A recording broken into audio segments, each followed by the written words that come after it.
Okay, I think we should get started. Everything's good? Okay, as I mentioned yesterday, today we're going to start the memory systems part of this course, which is, I guess, the remaining 6 or so lectures. This doesn't mean that it's not important. It's actually the most important part of a computing system today. And today, the lecture is going to be relatively easy, in my opinion, in the sense that in the first half, it'll be more motivational, describing why memory is so important. Some of the things you have seen before, some of the things you have not seen before, and we'll go into a little bit more detail. But it's important to do this because in many places, people don't realize how much memory is important. And I will make a case for it. I think a lot of people know it by today, but they quickly forget something like this, unfortunately. Okay, maybe I'll make some comments along the way also. And then in the second half, I intend to go over memory organization and technology. We'll cover SRAM and DRAM technologies. And then next week, we're going to build a memory hierarchy out of these different technologies. Does that sound good? Okay, so in the first half, you can relax relatively, let's say, especially compared to the last 2 lectures where we actually covered a lot of interesting material in depth. So before that, since I've talked about Amdahl's law quite a bit, I think it would be a shame if you don't actually read the paper itself and a review. So some people have been asking, will we get other extra credit assignments? So those people are happy, hopefully, right now. So this is your extra credit assignment 3. Similarly to Moore's law paper, this is a very short paper describing Amdahl's law, essentially. He didn't call it that way in the paper, but later, because of this paper, the term Amdahl's law came about, and you know what that is by now, right? I will not talk about that again. We've covered a lot of slides so far on that. Okay, there are some readings for this lecture and next. Unfortunately, the books don't cover this material as much. So we have written our own, let's say, book chapter that talks about memory systems. This is a relatively easy introduction. So I will suggest that you take a look at it. But I also recommend some parts of the Harris and Harris. And clearly, we're going to build on the sequential logic lecture and the memory lecture that we have covered in lecture 5, if you remember. So I'm going to show you some pictures that you may recall from that lecture. And we already assigned a chapter for that in the past. And this is one of the earliest cache papers. Next week, we're going to start covering caches and memory hierarchy. So it may be useful to look at this earliest cache paper. So before we jump into memory, basically, we're done with, let's say, computation. And we've covered a lot of paradigms, as you can see. I find this fascinating. There may be other paradigms that come about, but these are quite fundamental. And a lot of these paradigms span the hardware-software interface as well as microarchitecture. So even though we started with the microarchitecture, pipelining, out-of-order execution, then we actually spanned the hardware-software interface and covered execution models, in fact, right? Like SIMD processing. We covered MIMD yesterday briefly, MISD processing, like systolic arrays, and then GPUs. So hopefully that was fascinating. And now we're done with it. And clearly, we've covered a bunch of approaches to instruction level concurrency. So now you're really familiar with many different processing paradigms. So there are processing paradigms on the memory end also, which we will not get to. Maybe at the very last lecture, I will touch upon them. How do you do processing inside the memory, for example? How do you do processing inside a storage device? There are very interesting paradigms over there, but we will not get to that until maybe in the last lecture. But it's good for you to think about the trade-offs of these different processing paradigms, when to employ what and when not to employ what. We've covered a lot of trade-offs, clearly, but we didn't really do an extensive comparison of all of these paradigms since we don't have time. But you could potentially do that on your own and think about the different trade-offs. Like if you have a very heavy machine learning model, do you use a GPU to accelerate it, or do you use a systolic array? I actually asked that question. I'm not going to answer it. Clearly, both of them are happening. But even GPUs, as I mentioned, include specialized accelerators for matrix multiplication and machine learning called tensor cores today, for example. So many of these paradigms can be combined in the end. And you need to combine them based on what makes sense for the trade-offs that you're making in the system you're designing and what you're designing the system for. So if you remember lecture 2, where we talked about trade-offs, metrics, this is really deciding what to use as your paradigm for execution is really dependent on what your goal is and what you intend to do, right? The design point, if you remember. Okay, so these trade-offs actually span across the stack also. For example, if you want to really get high performance across GPUs, you may need to rethink your algorithm, right? To fit the paradigm of the GPU. Remember, we discussed that GPU is executing a programming model called SPMD, single program multiple data, on a SIMD machine. And both of these really impact the efficiency and the performance that you get out of a GPU. Your program needs to be expressed in the SPMD paradigm. And also your program needs to have characteristics such that that SPMD paradigm is efficiently executable on the SIMD units or SIMT units like we discussed last time, right? Meaning divergence is relatively small, or the GPU is able to ensure that you get actually high SIMD utilization. So this is really an across the stack problem. And especially for difficult workloads that are not easily parallelizable, people spend a lot of time at the algorithm level to try to fit it to the hardware. Okay, and there are clearly other trade-offs that affect. For example, when we talked about VLIW paradigm is very much affected by how do you compile into it, right? Okay, and then there's another food for thought. What determines the widespread success of a paradigm? This is where you can make money if you're so inclined, if you will. If you know what makes what's very successful widely, potentially you could actually come up with an idea, come up with a company, and actually have an impact on the world, right? Clearly, in hindsight, we can see some of those very high impact companies, right? NVIDIA was a very small company 20 years ago or so, but they were able to actually exploit the expertise they had on building graphics units and make it programmable widespread using the programming paradigm that we discussed yesterday. And they were not resistant to change, at least so far, that they were able to put specialized units. They didn't say basically, oh, we're going to stick to this programming paradigm and everybody has to program with this. No, they are able to add the hardware accelerators, for example, internally to their chips, right? You need to adapt basically if you really need to have widespread success across many applications or across important applications, let's say. Okay, so with that, let's now take a step back. So what are we designing? What are we doing? We talked a lot about computation, and I've shown you this picture a while ago. This is von Neumann, and this is a paper that describes the von Neumann paradigm.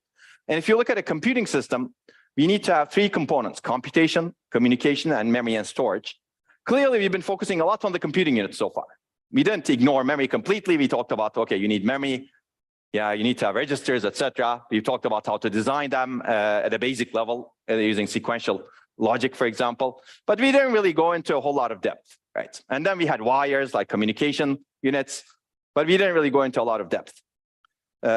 But basically, when I promised you this slide some lectures ago, we were going to cover processing, memory, and I/O, well, communication, let's say. We covered a lot of this. Now we're going to focus on this. And I will say that perhaps today we know how to design these really, really well. But here we have not put a lot of effort collectively, let's say, in human progress. And we need to think more about that. Now you may say, why are you teaching us processing? Well, you need to know the basics, right? If you don't know that, you may not be able to do much on the other side also. So it's really important to know this side so that you can do something else on this side. But basically, let's talk about why memory is critically important. I'm going to give you some examples, some at high level, some with data points. So this is a multi-core processor around 2006. As you can see, it's a real one, AMD Barcelona. And if you look at this, a lot of the system is still memory, right? Cores are big at that time. They became smaller over time because of technology scaling. And the memories also became bigger over time. But you can see that most of the system is really dedicated to memory units, right? Caches, which we're going to cover a lot, other caches, memory controllers, memory interface, and then memory over here, right?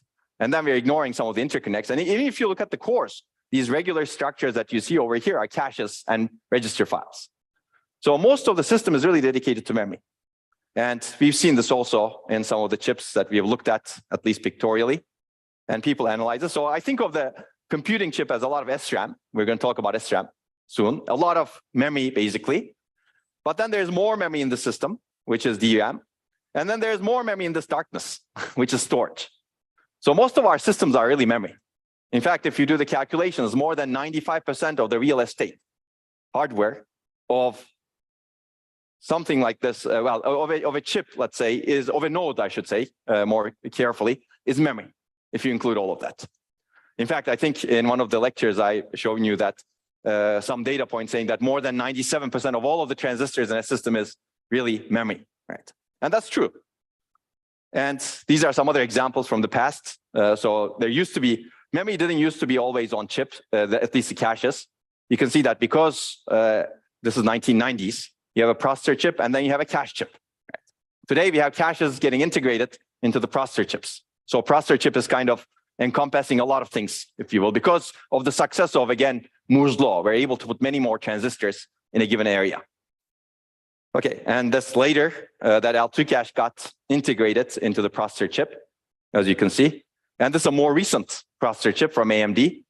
You can see that this green box is full of just L2 and L3 caches.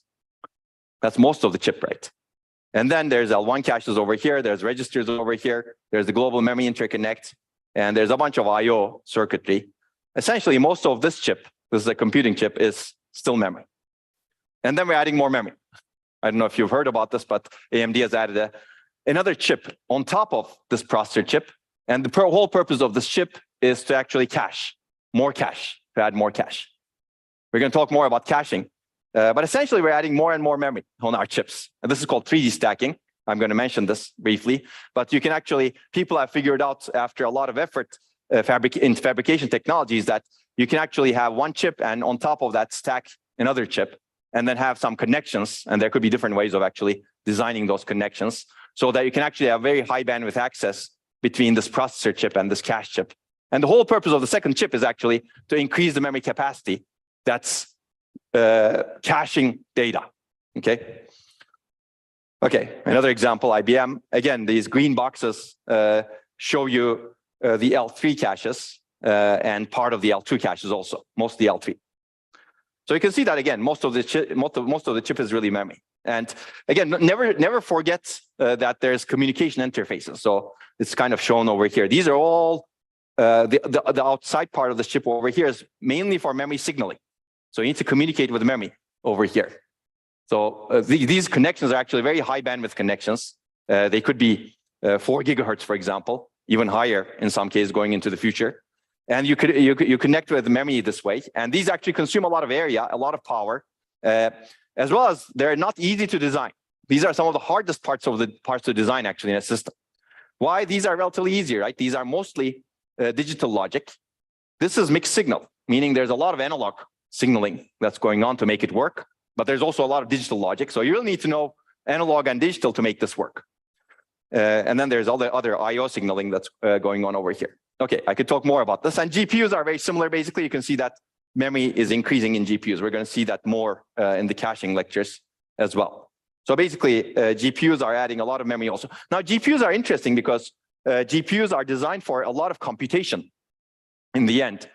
So in that sense, if you look at a GPU chip, you would expect GPUs to have less memory in them. And that's true for sure compared to other chips. But they're adding more and more memory also going into the future. The fraction of memory versus computation units is better in GPUs because you're supposed to exploit this huge amount of parallelism. But over time, the amount of memory is also increasing. And you've seen this picture. We talked about this wafer scale chip designed for machine learning. This is a new version. And we discussed briefly how this looks like. Internally, it's a multiprocessor of vector processors. It's a multiprocessor of vector processors, basically, as we discussed yesterday. And it's great for computation, but one of the major reasons why they went wafer scale was not to increase just compute capacity, but also increase the memory capacity. So this is perhaps the biggest SRAM chip in the world that I know of. So it has 40 gigabytes of on-chip SRAM memory. Because of that, it's very expensive. It's not really, basically SRAM is very expensive, as we will see. And also internally, the cores have 20 petabytes per second memory bandwidth. So if you can actually integrate a lot of memory and a lot of computation on the same chip, you can get a lot of capacity and clearly a lot of bandwidth. This petabytes per second bandwidth is actually huge. Whenever you go off chip, your bandwidth drops because you need to go through these heavy interconnects and do signaling. Whereas on chip, you don't have that constraint, right? You don't have to convert the signal to something that's going to travel much longer on a bus, for example, or on a board. Whereas on chip, it's all wires. So you can get a lot higher bandwidth to memory. That said, this capacity is not enough. 40 gigabytes is nothing in today's data sets, right? We're dealing with terabytes and terabytes and terabytes of data. This is clearly better than what you can get in general purpose computing chips in terms of caches, but it's not enough. You still need to go off chip to get some data, especially if you're training very large models, right? Okay, so this is my cartoonish picture. I actually drew this picture in 2008 or so when I was at CMU. I like this picture because it's similar to what we designed today. Basically, this picture shows that except for these red parts, everything else is dedicated to the memory system. And we're going to cover the caches, memory hierarchy, and briefly memory controllers. And today, main memory a bit, and maybe storage if we have time. So if you look at that, most of the platform is memory. And even these red parts have a lot of memory in them, caches and register files. Now, if you look at this picture, you would think that, okay, we don't have a memory problem because we're dedicating all of our resources to memory, right? That would be the, let's say, that would be my logical conclusion, right? If you dedicate a lot of resources to memory, maybe you don't have a memory problem after this. But unfortunately, our systems are mostly bottlenecked by memory today and storage also. And we will discuss this later on, but this is one of the reasons people are exploring processing near memory. Instead of moving the data from the memory into the processor, why not move the computation from the processor to the memory? So that's a completely different paradigm that we have not talked about much yet, but this is something that is coming up in the future, in my opinion. This is being worked on research as well as some industry as well, and it's going to be a lot more important. We'll discuss that hopefully in the last lecture if you're interested. Okay, so we've seen many times in this course that memory is critical for performance. I will not go through all of these, but we talked about, for example, VLIW. Why didn't VLIW succeed? One of the major reasons was variable latency memory operations, right? How do you handle those operations?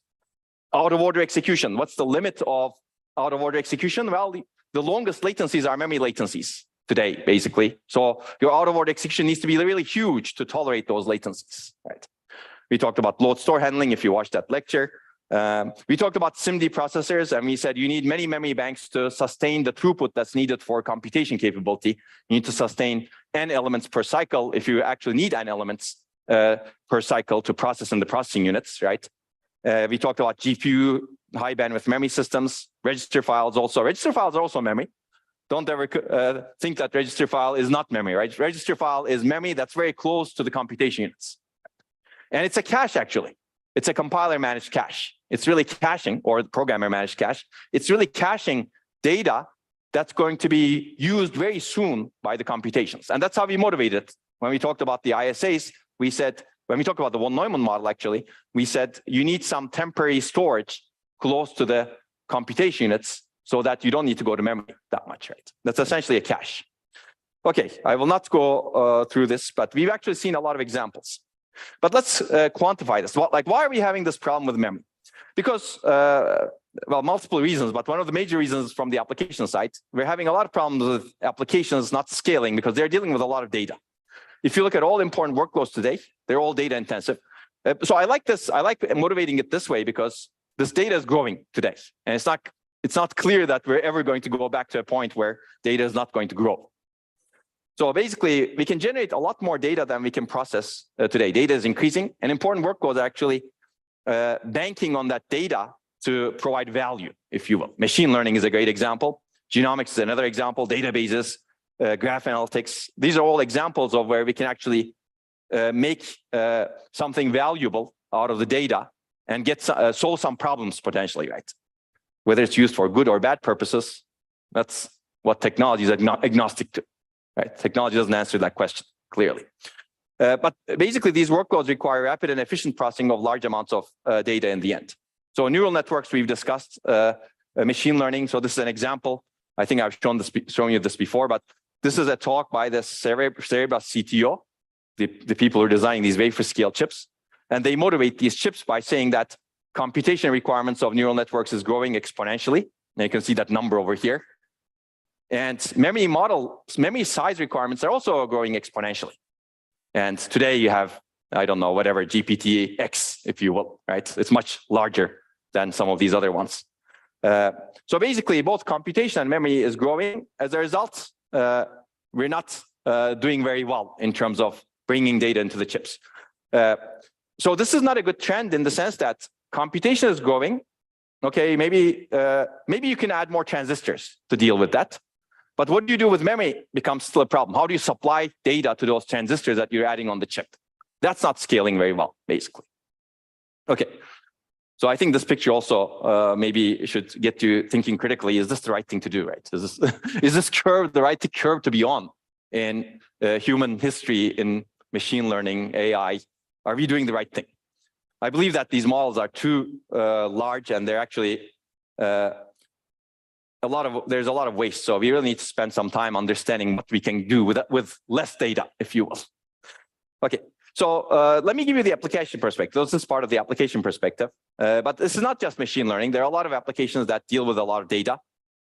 These are some studies that talk about some of these applications and their bottlenecks. A lot of them actually show that memory is a huge bottleneck in these applications, because these applications need a lot of data. You need to bring a lot of data to the processor. As a result, you cause a lot of data movement and overheads. And even though our systems have large caches, large memories, etc., still we're bottlenecked by memory. I'm going to give you some numbers related to this. These are some other applications on the mobile end. We're actually using some of these on YouTube right now, like video playback, decode. We're using the accelerators over there, Chrome, and somebody's analyzing our data using their machine learning frameworks, wherever they may be. And memory is a bottleneck in these applications also. And in my research group, actually, we study all of these applications, and we find the memory bottleneck again and again and again. So I will talk about something that we also look a lot into. This is genomics. I mentioned this again in lecture 1 briefly, but I'm going to use that to make a point. One of the reasons data is growing is we can generate a lot of data based on the technologies that we have. So we have actually, for example, with the web. The web is a huge thing, right? And on the web, people click, and every click is a data point, right? You can actually generate a lot of data. That's a great example. Video is another example. There are video cameras everywhere. They generate a lot of data. So these machines are actually all over the place, and they're scaling very well. You could add a video camera in every corner, and it can generate a lot of data, right? Genomics is another place where machines are actually very good. So you have these sequencing devices that are extremely good today. They're not perfect, but they're so good that they can generate data at much lower costs than we can design transistors. So this picture over here, it's a bit old, but the curve is scaling very well. If you look at this picture, this is the cost per raw megabase of DNA sequence based on the sequencing technologies. You can see that it's going down, and it's actually going down significantly. And this is an exponential curve, as you can see. And this is the curve for Moore's law. So Moore's law, assuming it continues nicely, the cost of a transistor is reducing much more slowly than the cost of sequencing a genome. Now, what's the implication of this? Well, we have much better technologies for sequencing genomes than technologies for actually analyzing genomes, if you will. You can think of it that way. And as a result, there have been a lot of genomes that are sequenced. And there are many benefits to this, clearly. You can get new scientific discoveries, medical advancements, and I believe COVID-19 has shown a very small glimpse of what could be useful with genome sequencing. But in the end, memory is a bottleneck to get from here to here. And again, many studies show this. I will throw you some pictures of studies, which I'm not going to go into clearly because we don't have time. But let's take a look at one example technology. This is relatively old, from 2014 or so, but this is a technology that can sequence your genome. You can actually buy this for relatively cheap, $1,000 or so. And if you know what you're doing, you can actually sequence your own genome or whatever genome you can find around you, if you will. So it's actually very powerful. It's in fact, I think I read a lot of stories of some high school student sequencing some really interesting genomes using this, and they actually built their own infrastructure to do this also. So you can actually do this during, well, you're not at high school anymore, but if you have friends at high school, they can do this also. Now, this machine is very powerful in generating data, but if you want to analyze what comes out of it, you need to basically figure out, okay, basically it generates signals whenever it sequences a genome, and you need to figure out what those signals correspond to. You need to do a lot of signal processing. Today, it's done using a lot of neural networks, for example. And you need to move that data first to a machine, and that machine needs to be capable of doing that processing because you can generate a lot of data through this. So usually people move this data to data centers, for example. So if you're sequencing a genome in Africa, can you actually move it to the data center? I don't know, maybe. If you move it, that's a lot of energy overhead, basically. So in our systems today, globally, we're actually wasting a lot of energy. But okay, this is another slide to motivate why it's useful to analyze genomes. I won't talk about that in detail. I will assume that it's useful for many, many cases. But this is the picture that we have in a lot of our systems today. We have these data generators. This is another machine, a big one, a much more powerful version of that, if you will, not a portable version. This is from Illumina, not Nanopore. But basically, we have these special purpose machines for generating data. They're extremely fast, extremely specialized for whatever they do. And then we end up moving the data far away from those machines and then process them on general purpose machines that are not that specialized for the data processing purposes or the data that's coming out of these machines. That's true for genome sequencing today. That's true for video analytics today, although with video, clearly Google has been designing their chips, right?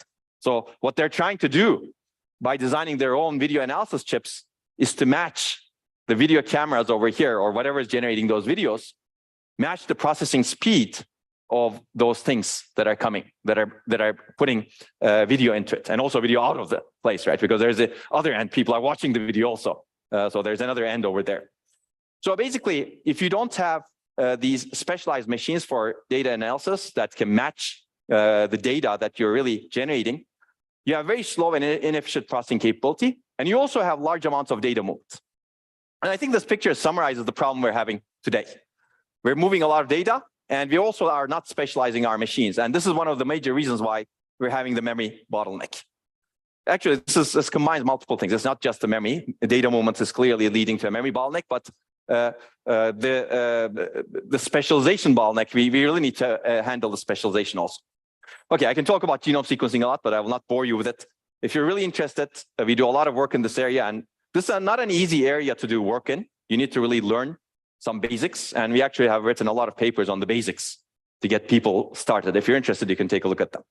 I will give you one example of what you can do today. So this is, before we jump into memory lectures, just let's give an idea of what kind of benefits you would get if you actually do something different in our systems. So this is some work that we have done in the past, and clearly you can see that we use FPGAs. So the system looks like this. This is a general purpose system, IBM Power 9. It employs all of the heavy out-of-order execution techniques that we have discussed so far. It's a very powerful machine. But it's not enough in terms of analyzing genomes, for example, or doing weather modeling. In this work, we actually looked at 2 different applications. I will not go into details. I'll just give you some numbers based on a lot of research that was done. And then you can couple this with an FPGA board, similar to the one that you're using, for example, except this is much more powerful than the one that you're using. It has a lot of transistors. Plus, it has something special, which is called HBM, high bandwidth memory. It essentially has the FPGA and then high bandwidth memory, and they're connected to each other through silicon interposers. So you get very high bandwidth access to this high bandwidth memory. So it's not 3D stacking. 3D stacking has FPGA and then high bandwidth memory on top of it, and you have very high bandwidth connections. This is called 2.5D stacking. You have FPGA and high bandwidth memory, and they're connected through a lot of connections, interconnect. Now, what you can do with this is you can have logic that's specialized to the application that you're running. And whenever an application, for example, does some computation, intensive computation, stencil computation, it could be memory intensive, as well as you may need some specialization. It could be matrix vector multiplication also. You offload that computation to this FPGA, and most of the time the application runs on the FPGA in very specialized logic, right? Data flow, as we discussed in the past, right? So you offload a good chunk of your software to run in hardware completely specialized and have very high bandwidth memory access. Okay, this is the abstraction level I will stop at. The rest requires you to think about how to actually do this, which is beyond the purpose of this course, but you can take other courses. Now, if you do that, you gain significant performance energy efficiency improvements compared to running the application just in the CPU. So let me give you some examples. This is actually, basically we get 5 to 27x performance improvement compared to running the application full blown with 64 threads on an IBM Power 9 CPU. Energy efficiency improvements are even higher. Why? There are 2 reasons. One is you're specializing the logic such that it's much more efficient over here. And the second reason is you're not moving the data that much. The data is here, so it's moving very little to the FPGA. It's not going through these very heavy interconnects to go into the CPU itself, CPU chip. Does that make sense? So there are two things at play over here. You're specializing the logic as well as reducing the data moment. Okay, so you can see that today, actually, we can do much more interesting things if we use multiple paradigms. This is a heavy out-of-order CPU, and this is where you can specialize logic with high bandwidth memory. Okay, so but high bandwidth memory is actually important over here. So you can do other things, which I will not talk about. So genomics is very, very interesting. In this work, we did not do just genomics, but the higher benefits are actually in the genomics application. With weather modeling, you actually get high benefits also, but not as high as genomics, because the data is much larger in genomics, actually, in this particular case. So I will not bore you more, but you can actually do a lot of other near memory acceleration, or for example, approximate string matching, more of that, and actually in storage acceleration. We may actually talk about this later at the end of the last lecture. Okay, so there's a lot of interesting things here, but this is just one application domain, right? Machine learning is an application domain, but I want to bring to your attention that there are other applications domains that are potentially even more interesting going into the future. And we have a genomics course if you want to take it at some point. Well, even if you don't take it, you can watch it. Okay, so that was the application perspective. Now let me talk about, let me pull back and talk a little bit more about the performance perspective, give you some data. Has anybody heard of something like this? It's the memory stupid. It sounds very arrogant because it comes from politics, actually. This was written at the time when there were elections in the US, and some candidate was running saying it's the economy stupid. That was their, basically, that was their, let's say, punchline, and they won. And Dick Seitz was inspired by this phrase, and he basically wrote an article saying it's the memory stupid. And who's Dick Seitz? Dick Seitz is the chief architect of alpha processors. Alpha processors were some of the best processors of their time, and they were competing with Intel. And they actually designed a flagship processor, and you can read whatever their targets were, right? And after they designed this flagship processor, this person, chief architect, writes an article, 1 page only, and says, it's the memory stupid. Basically, we designed this processor. It's a superscalar out-of-order processor. It's able to finish 4 instructions every clock cycle. So you can see that's superscalar, right? But it's finishing 1 instruction every 4.7 clock cycles. Now, this is not good, right? So it's able to finish 4 instructions per cycle. It's doing 1 instruction every 4.7 clock cycles on this important database workload that we think we designed the processor for. Why? Basically, it's waiting for data to come back from memory. Most of the time, this heavy processor is waiting for memory. And then he concludes the article saying that I expect that over the coming decade, memory subsystem design will be the only important design issue for microprocessor. Only this is the emphasis. It's just copy and paste from the article, as you can see. Okay, so we know that memory is a problem, basically. And then this is data from my own PhD thesis, actually. This is my first paper, where we worked together with Intel, and we analyzed many more applications, around 150 or so, that Intel used to design its processors with at the time, around 2000, 2001, 2002. And we found out essentially the same thing. Most of the time, the processor is waiting for data to come back from memory. That's the red part over here. Well, the dark red part. And if you're interested, we've written papers about it. We may talk about prefetching later on. Okay, this is data from Google in 2015, about 10 years later, let's say. According to Google, these are all of their data center workloads. And they basically use a flagship Intel processor. Again, this is a very heavy out-of-order execution processor with a huge memory hierarchy, which we will talk about in the next lectures. And this red part over here shows the fraction of the time the processor is waiting for data to come back from memory. That's the backend bound part. The green part is the fraction of the time, execution time, where the application is actually finishing instructions, retiring instructions. So you can see that only 10 to 20% of the time. So the whole point is we're designing all of the techniques that we discussed. Well, in this case, is for general purpose CPUs. Despite all of these, plus the memory system techniques that we're going to discuss, these CPUs are waiting for data to come back from memory. They're not doing useful processing while they're in the red zone over there.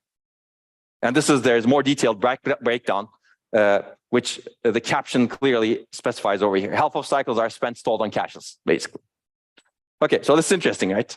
And you can read more about it's the memory stupid at a very informal interview. So that's performance. Performance is interesting. So this is the state of our systems today.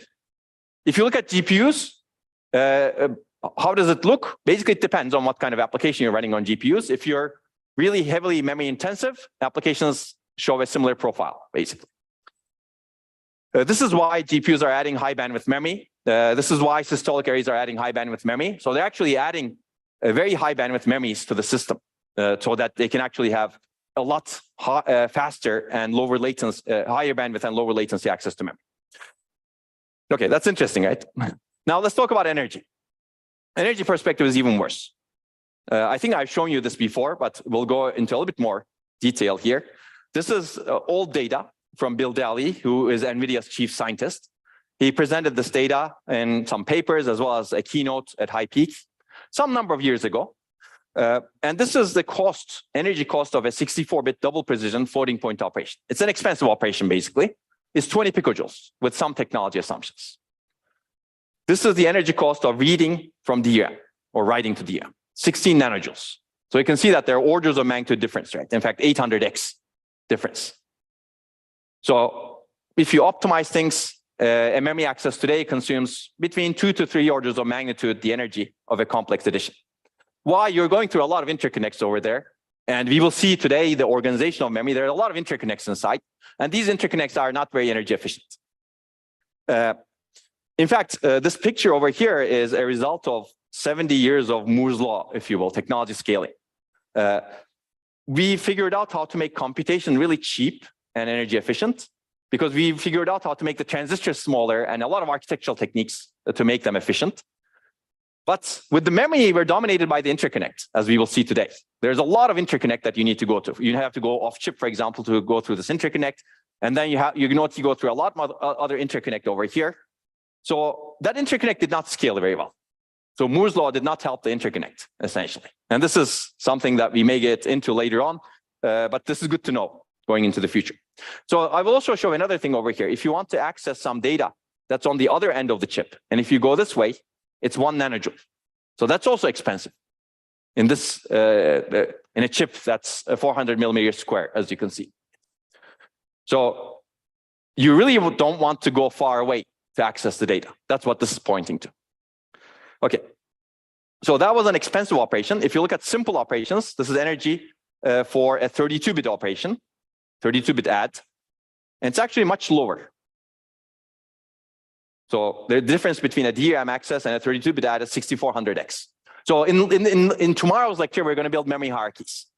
And our goal will be to keep the data as close as possible to the computation units, right? That's a good goal.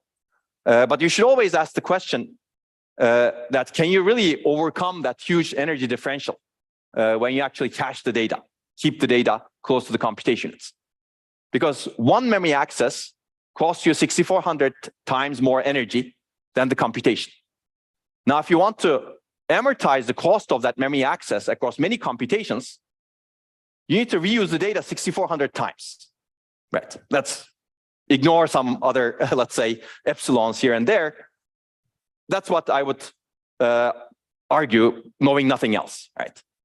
Now, reusing data, the same data element 6,400 times is not an easy thing. Think about when you run applications, when you write code, how many times a variable is reused? How many times an array element is reused? Okay. And again, I will say that this is potentially a simple arithmetic operation today, a complex arithmetic operation. Today, we're actually trying to deal with 4 bits, 8 bits. We're trying to reduce the complexity of the computation also because energy is still expensive. So this number goes up as the computation becomes cheaper and memory doesn't change, let's say, okay? So that's the importance of the memory problem. And if you really want exact picojoule numbers, they're reported in this paper that talks about compression in deep neural networks. So their goal was to actually avoid the memory access as much as possible by compressing data and operating on, not operating on compressed data, but actually try to minimize the number of data accesses that you do by doing decompression on chip. Okay, so I think I've given you this number before also. So we analyzed a lot of applications. This is a work that we did with Google. And we found out that more than 60% of the total system energy is spent on data movement on these important workloads that I showed you earlier, which I don't have over here. But these are the workloads that YouTube, for example, video encoding, decoding, Chrome, and TensorFlow. And these are not very intensive data sets. So this is a lot, basically. And this is the reason. The reason is this disparity of energy between memory access and computation energy. Okay, and then we actually repeated the study with Google on neural networks. And in neural networks, some large neural networks, the number is even worse. You see 90%. In some cases, more than 99% of the entire system energy is spent on memory, basically. You have this very powerful CPU accelerators based on systolic arrays. And that CPU accelerator is doing nothing but waiting for memory. And also, most of the energy is spent on memory because the model size is huge and you need to basically go back and forth from memory and computation. So actually, accelerating computation solely makes the memory even worse of a bottleneck. Why? Because Amdahl's law, right? You have some execution time. A fraction of it is computation. Let's say 50% is computation. You accelerate computation by 10x. Now that goes to 5, but the memory remains, right? Now you have 5 computation and 50 remaining memory. Now 5 divided by 55 is or 50 divided by 55 is really more than 90%, right? I think so, yeah. Or something like that. But basically, accelerating computation reduces the computation time, but it doesn't do anything to the memory time. As a result, memory becomes a bigger bottleneck in these accelerators. And this is repeated over and over. When you accelerate computation and do nothing about memory, memory becomes a bigger bottleneck. Okay.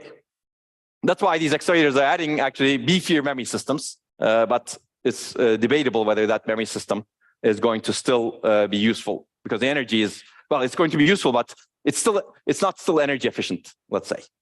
Okay, that's why people are looking at processing in memory. We can probably talk about that later, but if you're not, let's say, if you're not patient, you can actually watch a lot of lectures on this topic. Okay, let me finalize with the reliability, security, and safety perspectives. Memory actually, okay, you can say performance, energy, these are actually very, very interesting and important, clearly. But often people ignore some of the other things that are actually very, very important, in my opinion, reliability, security, and safety. Memory is a huge bottleneck here also. So I think this is a study that we did with Facebook some number of years ago. And essentially, we analyzed all of the memory in their production data center servers. They're running all of their servers, many, many servers. They don't allow us to tell how much memory, how many servers, because they're afraid that this would have affected their stock price at that time, because this gives an idea of how big their infrastructure is. But suffice it to say that it's actually huge. And it's even huger right now, clearly. This is old, 10 years ago, right? Basically, what we did is a correlational study. We correlated the chip density, this is the density of the DRAM chip that's employed in the server, to the failure rate that we observe in the server. And we see that if you employ a denser DRAM chip, you have a much larger failure rate. This is normalized to some metric. We cannot talk about that right now, but it's in the paper. But basically, there's a huge correlation between the density of the DRAM chip and the failure rate. And denser DRAM chips are correlated with more failures. Basically, you can also say this as memory capacity increases or DRAM becomes denser, system reliability reduces. Why? Because denser DRAM chips have smaller DRAM cells, meaning the cells that store data are much smaller, and also they pack many more cells together. As a result, these cells are much more vulnerable to noise. So as a result, you get more flakiness, less reliability, and this manifests itself in system failures in different ways. Applications may fail, system may fail, you may need to replace some memory, etc. And that's analyzed in this paper. So this is actually very good to also understand. This impacts a lot of things in the end. Now, what Facebook is running is clearly not safety critical, but imagine you're running a safety critical system, right? A self-driving car, you're doing something in space. If you want to go into space, do you rely on DRAM? Good question. Think about that. Okay, so you can read more about that. And actually, my group studied these issues a lot. We actually use a lot of FPGAs to test memory, to understand what kind of other issues are lurking in memory. And we build a lot of these systems, which are very, very interesting. And we open source them also. You can actually use them if you're interested at some point. But we found, as I mentioned in the very first lecture, together with Intel, that you can induce errors in most DRAM memory chips because of a problem called RowHammer. We will talk about that later when we talk about virtual memory. I'm not going to talk about that in detail, but this is really, you get bit flips in memory. While you're accessing memory, if you actually have an access pattern where you keep activating memory, you get bit flips. Clearly, this should not happen, right? Whenever you access memory, you should not get bit flips. And I think I would argue that you should not get any bit flips, because whenever you get a bit flip, you get a data corruption, right? And if you don't correct that bit flip for whatever reason, now that flip may occur in a location that is not important. Okay, maybe that you don't care in that case. But that flip may occur in a location that's very important also, right? It may actually change your private key, for example. Or it may occur in a location where that bit flip determines the permissions to access some other location, right? If that happens, someone can take advantage of that. So that's how this can become a system security vulnerability as well. And we're going to talk about that more when we talk about virtual memory. But these are real issues that people are dealing with today. This is basically you breaks what's called memory isolation, which we're going to talk about when we talk about virtual memory. Clearly, an access to one memory address should not have unintended side effects on data stored in other addresses, right? When we do a load, we should not really change anything in any part of memory, including that location that you're loading. But with RowHammer, things are changing, right? Whenever you're doing many loads, you basically get bit flips all over memory. Okay, that's not good, basically. So this is a reliability problem. It's also a safety problem. It's also a security problem. And this is these folks at Google showed that you can actually take over a system by exploiting these bit flips. Again, I'm not going to talk about this. There are a lot of papers that are written, and we keep writing more papers. And DRAM manufacturers actually now add stuff to their DRAM chips to solve the problem, similarly to what we have proposed in the past. But this is something that will go for a while, let's say.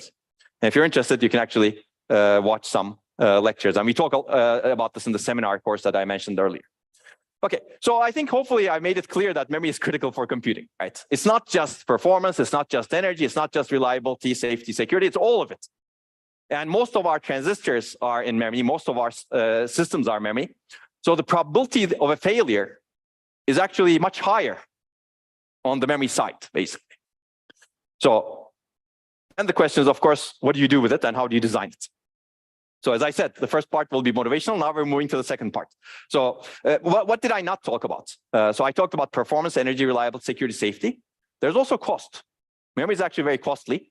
If you look at data centers today, more than 60% of the data center cost is in memory. I don't even include storage over here. That's just DRAM. If you include storage, that's even higher. And this is increasing, basically. Soon we'll be at a point where more than 90% of our system cost is memory, I think. This is going to happen soon. It affects your form factor. How big you can make memory, it affects your form factor, right? How portable your devices are. It affects your quality of service, predictability, because the access latencies may not be predictable. And I think in the end, sustainability, because we're manufacturing a lot of these chips. First of all, sustainability is related to energy, I think. If we are wasting a lot of energy, we're not sustainable to begin with. But also sustainability is related to like the waste that you have in your supply chain in manufacturing these devices. And in memory devices, these are the biggest, most of the devices that we manufacture are memory devices actually today. And then who knows what else? That's the ... over here. Any questions? So, okay, so hopefully it's clear why memory is important. Now, I think this is a very good time to take a break. In the rest of this lecture, we're going to talk about memory fundamentals and start with memory organization and technology. Start with the programmer's view and then build up memory from the very basics, if you will. So let's take a break until 15:13, and then we'll be back and we'll talk about all of this.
Okay, let's get started.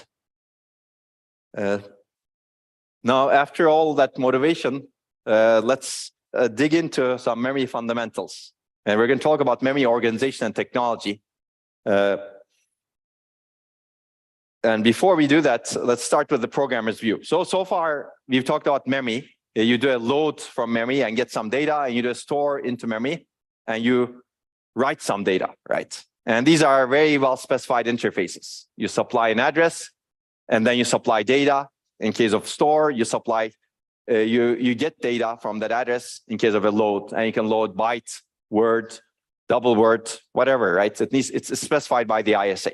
So the programmer's view is really what's specified by the ISA in the end. Today, we're going to talk about the physical structure of memory. But I should also say something we have kind of ignored so far. There's an abstraction that the programmer has, and most instruction set architectures specify that. Today's systems are all virtualized, most systems, I should say. So what the programmer sees is really not physical memory in the end. Programmer sees an abstraction, and this is called virtual memory. And we're going to see this in a later lecture. And it's been very successful because this way the programmer can assume the memory is of infinite size. They do not need to deal with, how large is my physical memory? Somebody else deals with it. Somebody else meaning the system. System software and the hardware together deal with that. So it makes life a bit more painful to the hardware designer as well as the system designer, but makes life a lot less painful for the programmer. So basically, the reality is that physical memory size is much smaller than what the programmer assumes. And the system software and hardware, cooperatively map virtual addresses to physical memory. And we're going to see that. We're going to see how this is done soon in a few lectures. In other words, the system automatically manages the physical memory space transparently to the programmer.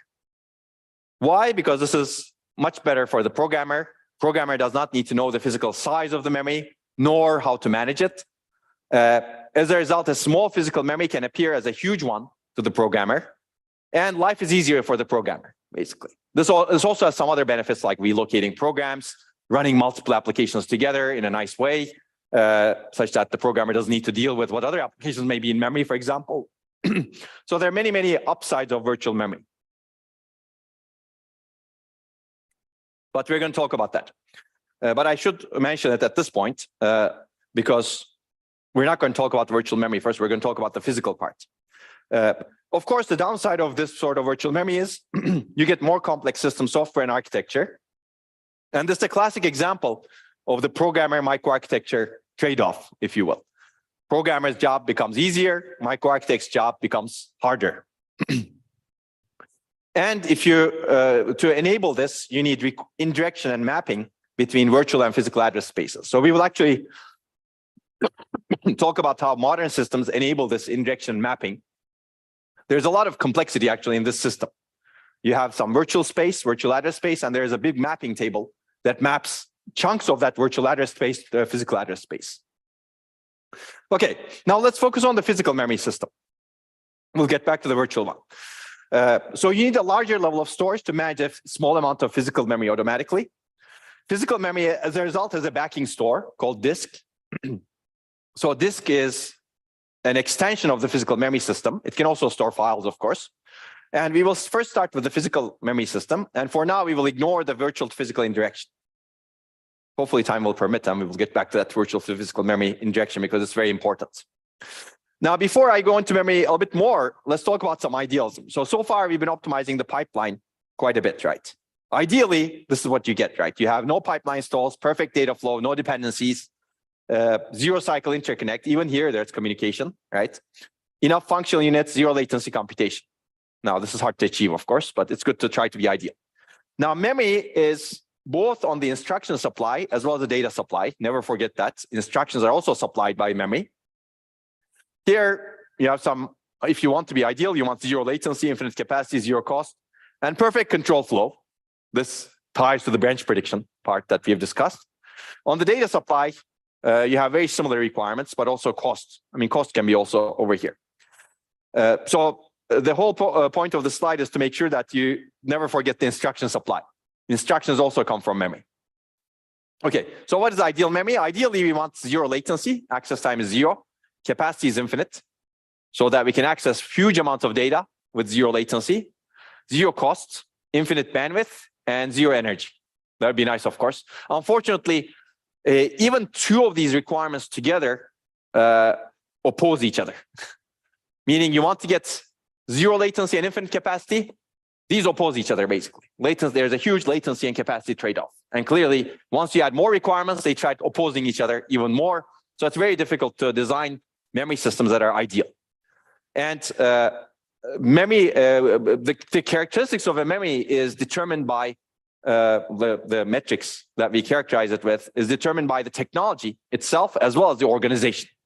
So it's really a complex a set of characteristics that we have based on the technology, memory technology, as well as how we organize it. And we will see both today. But let's start with memory arrays. So we've seen actually some sort of memory arrays. How can we store data? We've seen flip-flops, if you remember earlier lectures, or latches. Well, we started with latches and then we built flip-flops. And then we said that they're very fast because they're actually built by logic, right? Logic structures. But they're very expensive. 1 bit costs tens of transistors. And this is not good. If you want to store terabytes and terabytes of memory, this is extremely expensive, actually. So people have built static RAM, SRAM, which we will describe soon. This is relatively fast, not as fast as flip-flops, but this is less expensive. So now you can see the latency capacity trade-off, if you will, or latency cost trade-off. Cost is actually very much correlated with capacity. So we will see that 1 bit costs about 6 transistors in SRAM, a cross-coupled inverter, and then 2 access transistors. You can make it 5, reliability reduces. You can make it 8, reliability increases, cost also increases, right? So there's a reliability trade-off also over here, which we will not get into as much. Dynamic RAM, which we've talked about, is slower, but it's much cheaper. Basically, 1 bit costs only 1 transistor plus 1 capacitor. No more 6 transistors, as you can see. Cost reduces significantly. But unfortunately, the trade-off is it's slower. But also it has some other downsides because of the technology. Whenever you read, you destroy the content in the memory cell. And if you don't touch the memory cell for a while, charge leaks out of the memory cell. That's why it's called dynamic. Because the capacitor is very leaky. Capacitor leaks. As a result, you need to refresh these memory cells once in a while. And also, this requires special process for manufacturing due to the capacitor. That's why you don't see a lot of integrated DRAM onto the processor chip, right? Otherwise, it's a good thing to integrate into the processor chip, but manufacturing process of transistors that you use computation, that you do computation with is usually very different from the manufacturing process of capacitor. We will not get into that, but always think about these other dimensions in memory and storage. And then there's other storage technology, which we will talk less about. SSDs, flash memory, which has actually enabled the success of these things, I would say. Hard disk, tape. These are much slower and progressively slower. And they have special manufacturing needs because of the, for example, hard disks tape is magnetic, hard disk can be magnetic. They have different kind of magnetic recording mechanisms. Hard disks, for example, use today heat-assisted magnetic recording mechanisms. These are completely different technologies than a flip-flop, for example, which is CMOS, right? But one big advantage of these other storage technologies, they're non-volatile, meaning if you plug off the power, they still retain power. So you store data, the data remains over there, right? That's one good thing. You don't lose the data. You don't need to keep powering things on. And also, this is very cheap because one transistor can actually store many bits. In flash memory technologies today, you can store 4 bits in one transistor. Maybe more. Or there are no transistors involved, actually, in some cases, which we're not going to see. In tape, for example, it's a completely different structure. Okay, so if you look at many of these memories, they have this array organization that looks like this. Basically, you have an address, you provide an n-bit address, you get n bit of data. And our goal is to efficiently store large amounts of data. So how do you do it? And we'll add more goals over here. But basically, we have a memory array that stores data. We need some address selection logic, meaning some address decoder. You give it n-bit address, there needs to be some decoding that figures out which row you're accessing over here. And then there needs to be some readout circuitry that reads data out from that row. That row can be larger than M. Internally, the row may be larger than M. But in this case, we're assuming that the row size is M. But later, we will see that it can be larger than M. Usually for, let's say, better placement and manufacturing purposes, memory arrays are square. You try to make them square. And you supply some address. That address, clearly, if you supply an n-bit address, you have 2 to the n rows over here. And you get m bit of data. And if you want to make it square, this needs to be closer to 2 to the n. But you usually get m bits, which is much smaller than 2 to the n, right? So you need to have a multiplexer at the bottom to multiplex data, as we will see soon. That's part of the readout circuitry. And most memories look like this, basically. At a high level, it looks like this. But once we actually try to construct this, we're going to see that if you actually try to build a monolithic array, your interconnects become huge, very long. And if your interconnect is long, based on, again, physics principles, that is long latency. And we're going to try to reduce that interconnect. So we're actually going to divide this array into multiple banks, like we have discussed yesterday and the previous day, right? So having multiple banks provides multiple benefits. One is your interconnects are lower in each, smaller, shorter in each bank. And then you can access those different banks in parallel, right, consecutively, or in a pipeline manner. Okay, so basically an n-bit value can be read or written to at each unique n-bit address. If you look at just this picture over here, all values can be accessed, but only n bits at a time, essentially. And we've seen this before. And this access restriction allows more compact organization, essentially, as we will see. So remember, this is lecture 5. And this is the small memory array that we built. It's at 4 rows, and then 3 bits in each row, right? So n is 4, m is 3 in this case. Not bad. It's 12 bits. Okay, so let's take a look at this array. So this is our array, and this is the 12-bit array that we were kind of looking at earlier. So a memory array is really a 2-dimensional array of bit cells. Each bit cell stores 1 bit in DRAM or SRAM. In flash memory, it could be more than 1 bit encoded inside the bit cell. So if you have an array with n address bits and n data bits, you have 2 to the n rows and m columns. So there are some definitions over here. Depth is the number of rows, as you can see. This can be the same as number of words, but in many memories today, it's larger than the number of words, because 1 row can store many, many words, if you will. And width is the number of columns. This can be the word size, but in many memories today is actually the width, the number of columns that you have in a row is much larger than the word size. In DRAM, for example, it's going to be 2 kilobytes, 8 kilobytes, for example. And you don't operate on 8 kilobytes of data in modern processors, right? When you load, you get 32 bits, for example, or 4 or 8 bits, depending on the load byte, load word, etc. An array size essentially the number of rows times the number of columns, as you can see, or depth times width. Okay, so this is our memory array example. That's a simple example. We had 4 rows, 3 bits. And essentially, for example, here, the 3-bit data stored at row 10 is 100. Okay, these are simple things that we've seen in the past. Now, if you want to make it larger and wider, you can make it larger and wider, right? In this case, the address is 10. So you have 2 to the 10 words. And then each row is 32 bits in this case, right?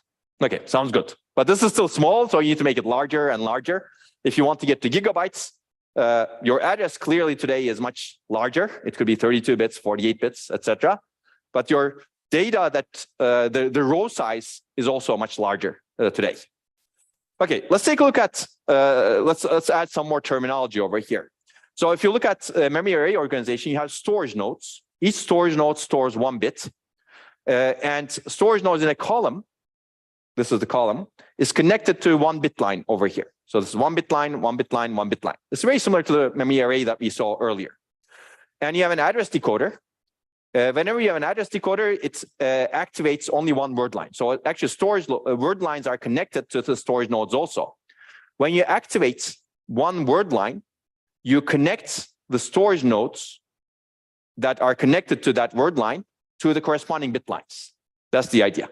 So basically the content of 1 line of storage will be available at the output. Let's take a look at that. So for example, if the address is 10, This is a decoder, and we know the principles of decoder from lecture 4. You activate this word line. This is 1, everything else is zeros.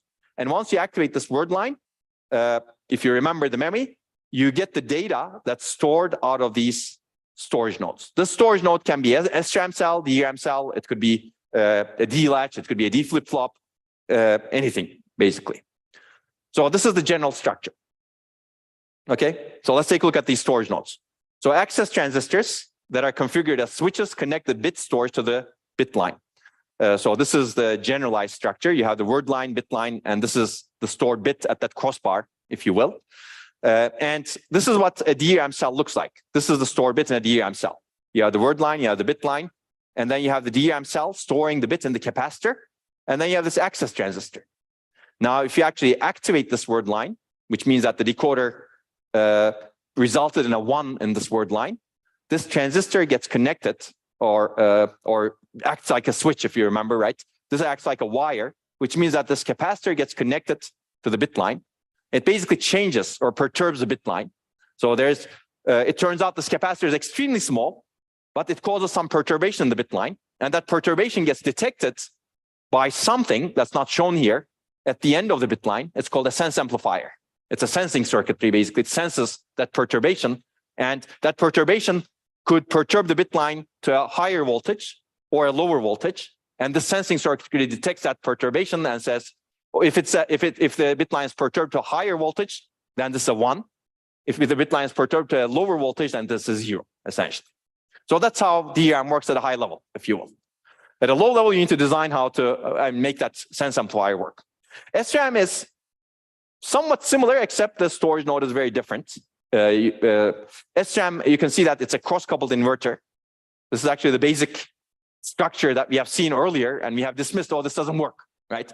Why didn't it work? When we first started actually sequential logic, we said we need a storage structure. This doesn't work because we don't have any access. We don't have any way to access it and also store data into it. Well, if you add these transistors, called access transistors also in SRAM, you essentially have a way of reading it and also storing data into it. In SRAM, you actually have 2 on each side because this makes the sensing easier. So if you actually activate the word line, this becomes a wire. This becomes a wire also. So this part of the cross-coupled inverter gets connected to this bit line bar. This part of the cross-coupled inverter gets converted to the bit line. So you actually can read both the data and its complement. And there's a sensing circuitry that can actually act much better if you actually read the data and its complement. That's called differential sensing. So you do differential sensing at the sensing circuitry so that you can read this more reliably. You could also do it with a single bit line. In SRAM, you may not need this other bit line, so you could actually make it operate with 5 transistors. I say 5 because each of the inverters is 2 transistors, right? It's less reliable. So a lot of people today do differential sensing when they build SRAM circuitry. But you can see that fundamentally they're very similar, right? They have word lines and bit lines. Except to make things reliable, you may need to add bit line bar as well. Okay. So if you want to build larger memories, clearly you require larger memory arrays, right? But fundamentally, large is slow because your word lines and on the x-axis, your bit lines become larger. If you want to add more rows, you have longer bit lines. If you want to add more columns, you have longer word lines, right? Basically, both of these become longer, and longer means slower, okay? So as a result, large is slow. The question is, how do you make the memory large without making it too slow? You cannot make it, if you cannot make it large without having any impact on latency. If you do, let me know. I'll either say that it's magic or you have a new technology. Likely it's the first. Okay, so basically, the key idea is we've seen before. Divide this monolithic memory array into smaller arrays and interconnect the arrays to the input and output buses in some ways. Okay, so essentially large memories are all hierarchical array structures. You have an array, and inside the array, you have an array of arrays, and inside each array of arrays, you may actually have more arrays. Essentially, it's like snowflakes, right? You look at the snowflakes, you see more snowflakes. Okay, so we're going to look at DRAM structure. You have channel. We're going to see basically there's a hierarchical structure over here. But the general principle is what we have seen before. The general principle is banking or subarraying. These are called similarly. There are some nuances between them, but we interleave or we bank the memory. And the main problem is there are multiple reasons for banking, but one of the reasons is really having large capacity memories with reasonably low latency, let's say. A single monolithic large memory array takes too long to access. That's one reason. It also doesn't enable multiple access in parallel. That was the reason we saw when we built SIMD processors, right? So now we can actually essentially get the benefits, address both of the problems using one idea. So our goal is to reduce the latency of memory array access and also enable multiple access in parallel as much as possible. The idea is to divide a monolithic large memory array into multiple banks that can be accessed independently or mostly independently. Independently means they have independent address and data buses, so you can access them completely in parallel in the same cycle.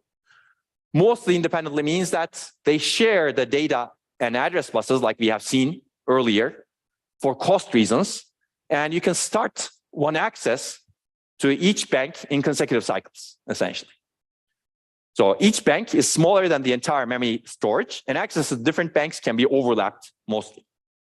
So a key issue like we have seen is how do you map the data across different banks? In other words, how do you interleave the data across different banks? I'm not going to tackle this today, but this is always an issue. When you divide a memory into smaller banks, and if you want to access these banks in parallel or mostly in parallel, you need to make sure that the data is interleaved nicely so that you're getting n elements per cycle where that will satisfy your computation needs, right? Like we have seen in SIMD. So just to jog your memory, this was from lecture 19, and also I showed in lecture 20. And essentially, instead of having a single monolithic array, we divide that array into 16 banks. We partition it into 16 smaller pieces, each piece being 1/16 of the original array. And then each bank can be accessed mostly independently. So this is the memory chip, if you will. Because the memory chip, we want to keep it less costly. We want these memory banks to share address and data buses. And there's also a command bus that we will introduce later on. So address and data buses are shared between the banks such that only one bank can be sent an address in a given cycle. But in the next cycle, you can say that you can use the address bus to send the address to the next bank and the next bank and the next bank. And consecutively, you can get the data from one bank in a given cycle. In the next cycle, you can get the data from another bank. So that's the idea of banking, if you will. And as I said, if you're cost constrained, you have a single address and data bus that's connected to all of these banks. But if you're not cost constrained, meaning if you're maybe on the same chip, on a processor chip, and you're designing a cache SRAM, you may actually want to have separate address and data buses to the bank such that you can send 16 different addresses concurrently to 16 different banks and get 16 different data elements n cycles later, where n is the access latency of the bank. And this could be clearly useful when you have an array processor and you're doing multiple 16 loads at a time, right? Okay, so basically, whether or not the address and data buses are shared across the banks or are private or dedicated to each bank depends on the trade-offs that you're trying to make.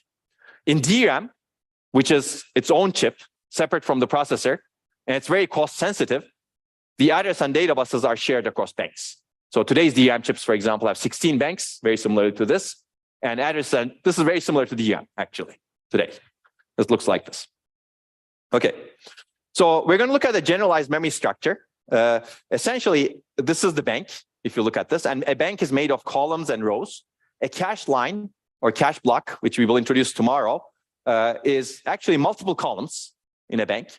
And then a DRAM chip can have multiple banks over here, as you can see. And then there's some outside circuitry. We'll talk about that later. And then each DRAM chip is put together into what's called a module. And this module can be one rank or multiple ranks. So I'm going to show you a picture of this soon, but you can have actually DRAM chips on one side and then the other side also. And then you connect many of these modules together, and then you connect that in a channel controlled by the same memory controller. This is how you increase capacity, basically. This is what people do. A single bank is small, but relatively fast. So what do? You have multiple banks. Now you have more capacity. And then that form a chip. And then you have many chips that form a module. and then you have many modules that form essentially a channel. And then you have many channels. So you can keep increasing the size of your memory this way. In the end, you're limited by how much loading you have on this channel and how many channels you can have. So it's not infinite, as you can see. But there are some technologies today that decouple the channel from the processor such that you actually can go to some other interface, but we're not going to talk about that. So you can actually increase this even more. And this is another picture from some of our papers. If you're interested, you can actually look at these as well. But it's essentially showing what I just showed in a different way. So I should also say that, what is a channel? So a channel really consists of a command bus, an address bus, and a data bus. Command is basically, what does the memory controller tell the memory to do? It could be read, write, activate a row, as we will see soon. Address is what address, what row address and what column address, and what bank address and what rank address should the memory chip do the command to, essentially. And data is, if you're writing data, this is the data to write. If you're reading data, this is the data that's supplied by the chip, clearly. So you usually have these three buses on off-chip memories today. On on-chip memories, you have, let's say, similar things, basically. And you can see that banks share the command, address, and data bus. Ranks also share that information. So you cannot completely in parallel access banks and ranks. And there are multiple reasons for this, as we've discussed. Yeah. And the reason why you cannot have a lot of channels is they cost pins. So if you look at the processor chip, this connection costs pins. If you look at the memory chip, this connection costs pins. Basically, you have, so this is the memory chip, basically. This connection costs pins, this connection costs pins in different memory chips. And these different channels also cost pins. And pins are costly. If you want to increase the size of that to 1 million, it's not going to work very well. That's why today, the size of these channels are usually 64 bits, for example. And a modern processor has maybe 1,000 or 2,000 pins, if you're lucky. So you cannot actually have a lot of pins over here. So this is not easy to do. That's why 3D stacking can be very useful, right? In 2D stacking, you have two-dimensional chip, and you have pins on edges, and you're limited by what you can put. But if you, on top of that, if you can have 3D stacking, and if you actually make the connections much, much smaller than the pins, you can get a lot higher bandwidth, okay? So it's good to think about. That's why people are moving towards these 3D stacked chips, and HBM, high bandwidth memory, that's employed in many of the accelerators like GPUs and systolic arrays look kind of like this. Basically, you have a logic layer, which could be an FPGA or GPU, and then you have many memory layers on top of that, right? This could be a memory controller also. Today, it's a memory controller. I think going forward, you can actually add more logic on this. So basically, the benefit of this 3D stacking is you can have a lot of these connections in a fine grain between these different chips, okay? And then there are other three-dimensional technologies that are under development that can actually make these connections even finer, but we're not going to talk about that. So this is an example of what AMD did, for example. They had this logic chip, the processor. On top of that, they put a cache, right? So this is already happening, basically. High bandwidth memory is fundamentally 3D stacked, but the way it's implemented today is 2.5D stacked, like we discussed. These connections are, chips are not exactly, the logic and memory are not exactly like this, but they're like this, if you will. And then, yeah. Okay, so let me now give you an idea of the DRAM system. Let me give you a top-down view, and then we're going to talk about a bunch of other issues. As I said, we have a hierarchical organization that starts with a channel and ends up with a cell, actually, in the end. Row and column specify a cell, right?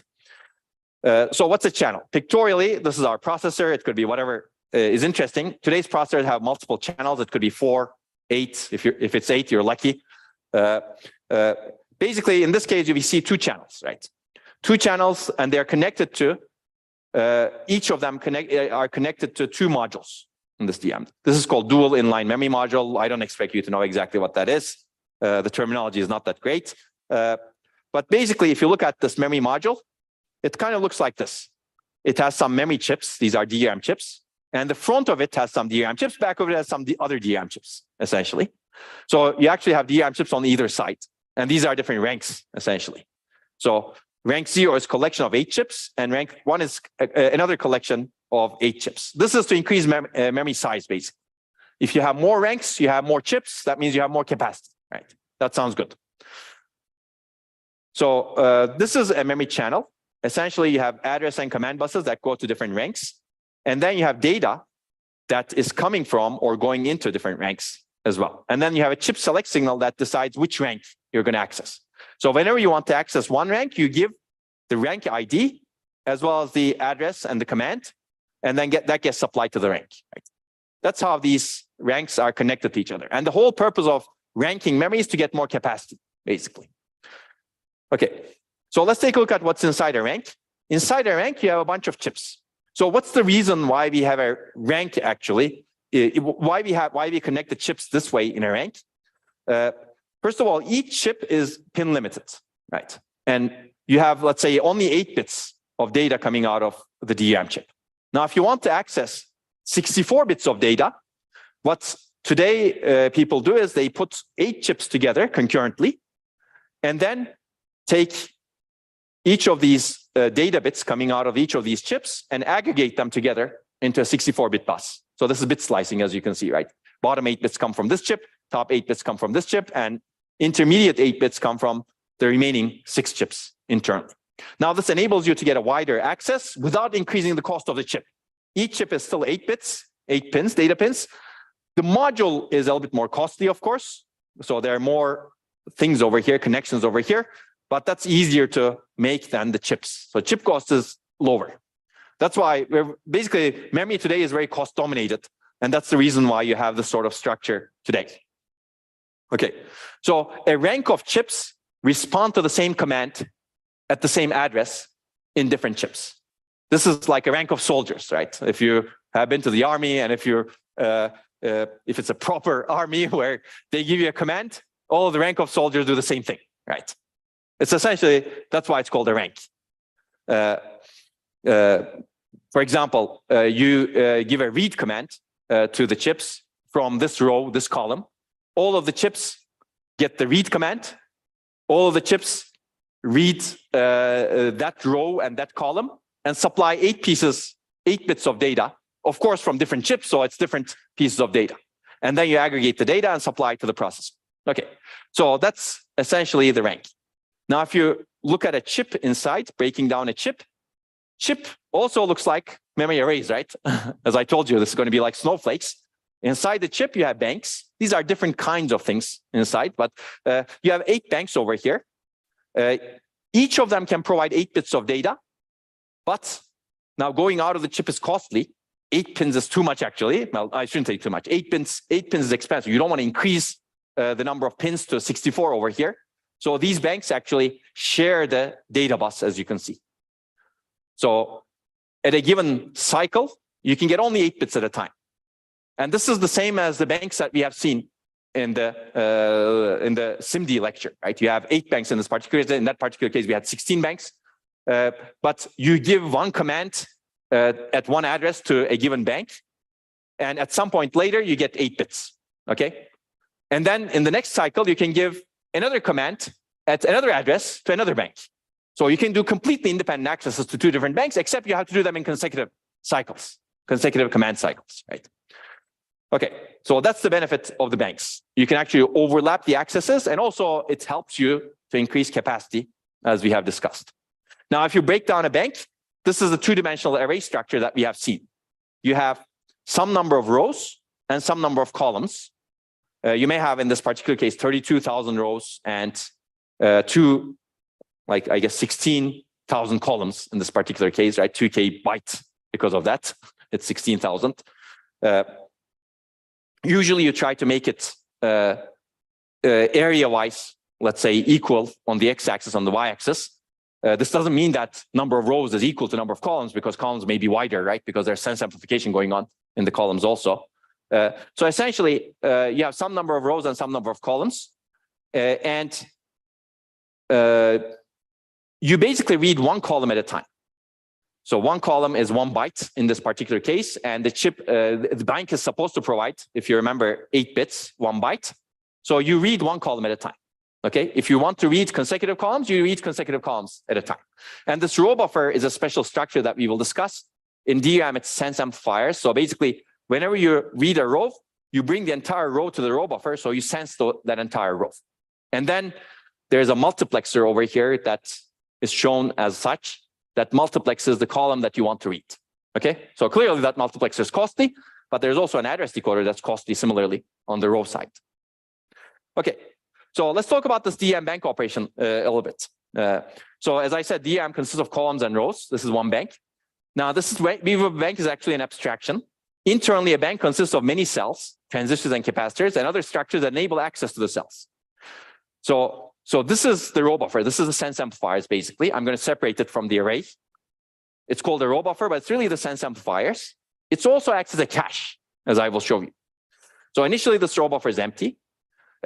Whenever the memory controller accesses row 0 and column 0 in this particular bank, it sends that address, row address 0, gets sent first. And then there's an activate command that needs to happen, which actually asserts the word line. That word line is asserted. In this case, it's row address 0. So the word line 0 is asserted, which connects the bit lines, all of the bit lines, concurrently to the sense amplifiers. And the sense amplifiers sense what's in that row, basically. So they capture the data. They sense the perturbation in the bit lines. And inside this row buffer, which I'm not showing over here, but these are actually cross-coupled amplifiers, cross-coupled inverters. This is very similar to SRAM cells. And they capture the data as 1 or 0. Okay, now you can read the column.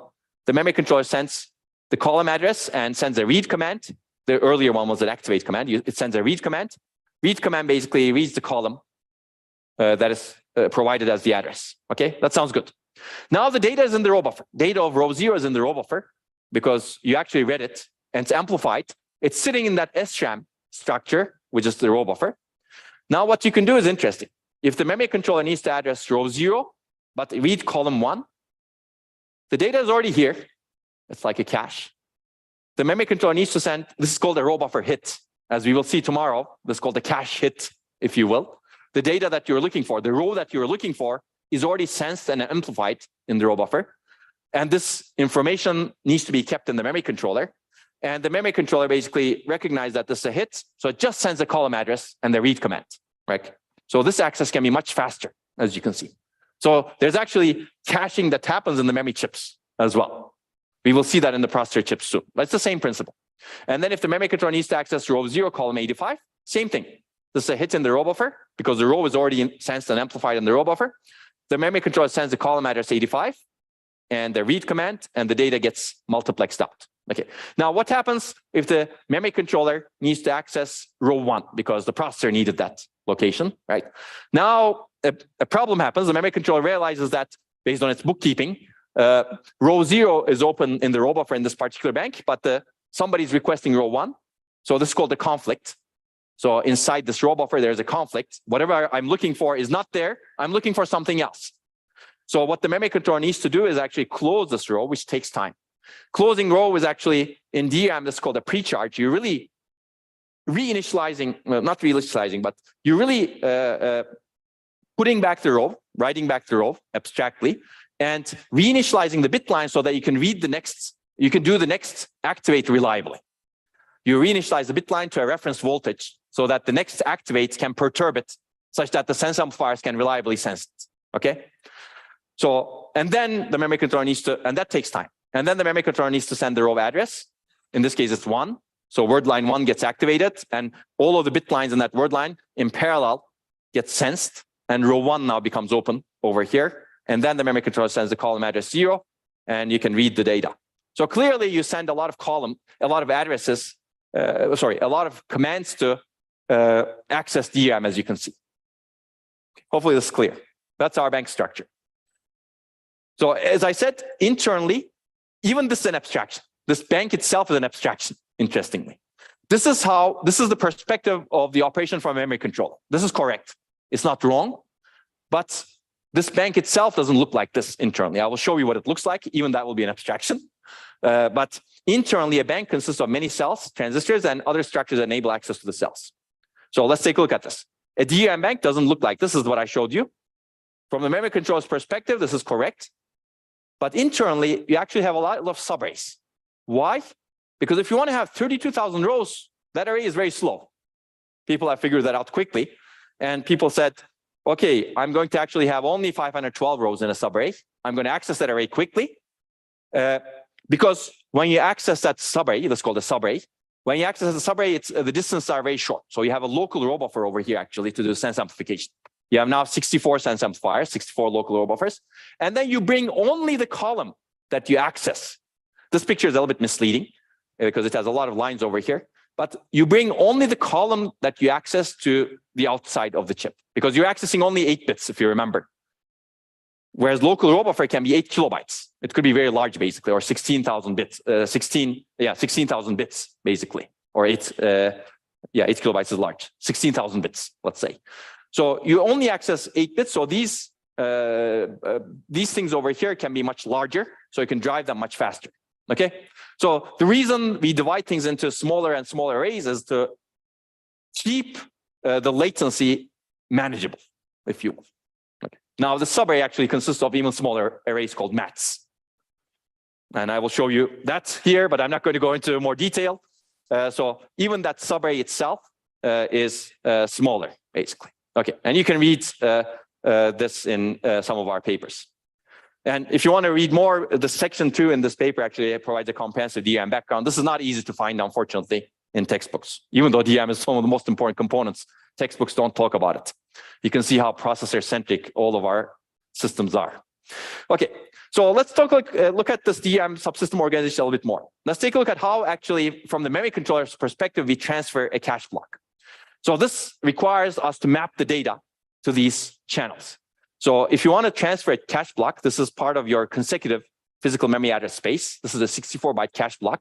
It gets mapped to a single rank so that we can access that cache block quickly, right? If it gets mapped to different ranks, not good, because now we need to switch between the ranks. And ranks share an address and data and command bus, so that's not good.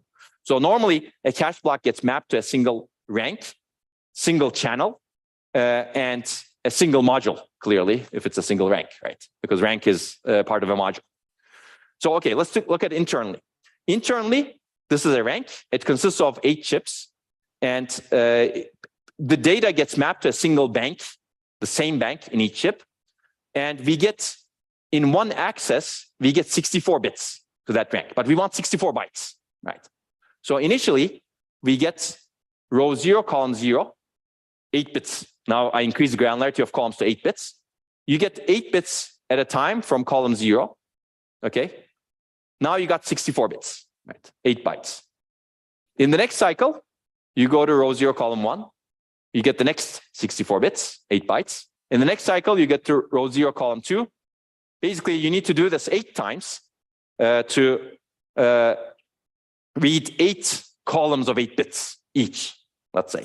So basically, a 64-byte cache block takes 8 memory cycles to transfer. And this is expensive, as you can see, right? So larger cache blocks are going to cause us a problem, as we will see tomorrow, next week with caching. Now, let's talk about memory technology in the remaining part of the lecture. So we already talked about this, actually. I'm just going to review this relatively quickly. So we talked about dynamic random access memory. We have capacitor. Capacitor charge state indicates the stored value. This is actually the storage technology. Whether the capacitor is charged or discharged indicates storage of 1 or 0. So I have one capacitor, but you need to have a way of accessing it. That's why we need to add the access transistor and the word line and the bit line, okay? So as we discussed, capacitor leaks through the resistance path over here. So even if this row is not enabled, there's leakage that goes on to the bit line through that path. As a result, the DRAM cell loses charge over time, so it needs to be refreshed.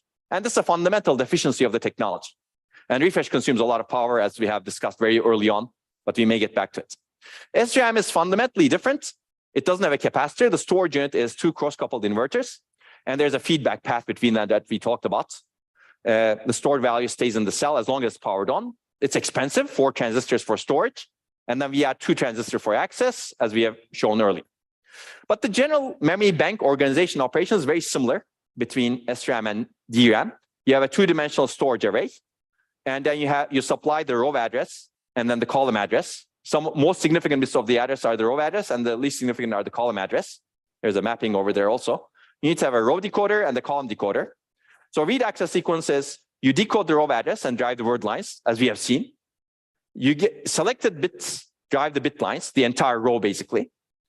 And then you read the entire row essentially. And then there's some sense amplification that happens that amplifies a row of data. And then you decode the column address and select the subset of the row that you're reading. This could be multiple columns. As in the DRAM chip, we saw that column 0 was at the granularity of 8 bits, right? And then you send it to output. And then you need to pre-charge the bit lines for next access, meaning that you need to restabilize the bit lines to a specific voltage that enables the sense amplifiers to sense the next access. Okay, usually in DRAM, that's the maximum voltage divided by 2. That's a reference voltage, essentially. Okay, so SRAM, essentially it operates very similarly. So I'm going to point out mainly the differences. Read sequences, decode address, driver the row enable signal, entire row address together. You do differential sensing and column select, and you pre-charge all the bit lines. Access latency is dominated by the word line driving and bit line sensing, essentially. And then I'm not going to talk about this, but you can read it. But basically, one of the major differences between SRAM and DRAM is in SRAM is usually on the processor chip, so wires are plentiful. So you supply the row address and the column address concurrently to the DRAM bank. Whereas in DRAM, you cannot do that. You supply the row address in one cycle, and then you supply the column address in some other cycle, essentially, because your pins are limited to the DRAM chip. And this is very important. This actually limits what you can do concurrently. Okay, I've already said this. We've already discussed this, actually. You can, this for your reference. But remember that DRAM reads are always destructive. There's charge loss over time. And you need to refresh DRAM periodically. Now let's take a look at the trade-offs. DRAM is clearly slower access because of the capacitor. It's higher density. It's lower cost. Unfortunately, it requires refresh, and manufacturing requires putting capacitor and logic together. So it has upsides and downsides, as you can see. SRAM is faster access, no capacitor. Unfortunately, it's lower density, 6 transistors. And as a result, it's higher cost. But it has no need for refresh. Nice. So refresh is actually bad because the memory controller needs to periodically send refresh commands. While you're refreshing a DRAM array, you cannot access it, right? And manufacturing is compatible with logic process. And these fundamental differences will enable us to build the memory hierarchy. And this is the reason why on chip you have SRAM, off chip you have DRAM, right? You don't see many off chip SRAM chips that you can buy today because they're extremely expensive and they're not going to provide you the capacity. On chip, you don't see much DRAM, mainly because of this manufacturing problem and also some slowness problem as well. How much time do we have? Okay. Do you want to cover phase change memory or do you want to stop here? Yes or no? Who wants to say cover phase change memory in 2 minutes? Who doesn't want to cover? If you don't want to cover, feel free to leave. Let me give you the basic idea. So there are other memory technologies. I'm not going to go into the details, but this exists. You can buy it. Unfortunately, Intel decided to not continue it very recently. So I'm not sure how long you can buy it, but as long as you can buy it, I would suggest buying it if you're interested. But this is a very different technology. So you can see that the trade-offs are compared to DRAM, because this is actually DRAM you can compare it to SRAM. This is touted as a replacement for DRAM, but DRAM is faster. This is slower. This requires heating and cooling. DRAM is lower density compared to this. This is higher density. So you can actually have more lower cost, essentially, because it's more scalable. DRAM requires refresh. This doesn't require refresh. So there are upsides of phase change memory technology. I'm going to explain how the technology works maybe in a later lecture. Unfortunately, manufacturing is not easy in either case, and phase change memory is less mature. DRAM is volatile. It loses data at loss of power. Phase change memory is non-volatile. Now, there are another downside of phase change memory, which is it has endurance problems. As you write to a memory cell, it stops working over time. This is an endurance problem. Basically, if you do, let's say, 10,000 writes or 100,000 writes to a memory cell, unfortunately, it degrades over time. At some point, it starts becoming unusable. DRAM, as far as we know, doesn't have this problem, which is good. And also, phase change memory has higher access energy. DRAM has lower access energy. Now, you can see that there's a trade-off, right? And these trade-offs that come from technologies, as well as the requirements that come from access latency from the processor side, will require us to actually create a memory hierarchy, because there is no perfect memory, unfortunately. If you want to have perfect memory, like the ideal memory that we discussed, everything is good, everything is green. Clearly, not everything is green when you look at this picture, DRAM versus PCM. And DRAM versus SRAM, not everything is green for any technology. And it's always good to look at new technologies, but unfortunately, there's no technology where everything is green. So this is a good place to stop because this motivates the memory hierarchy that we're going to design starting next week. And then the rest of it will be how to actually optimize that memory hierarchy. Okay, have a nice weekend, and I'll see you next week.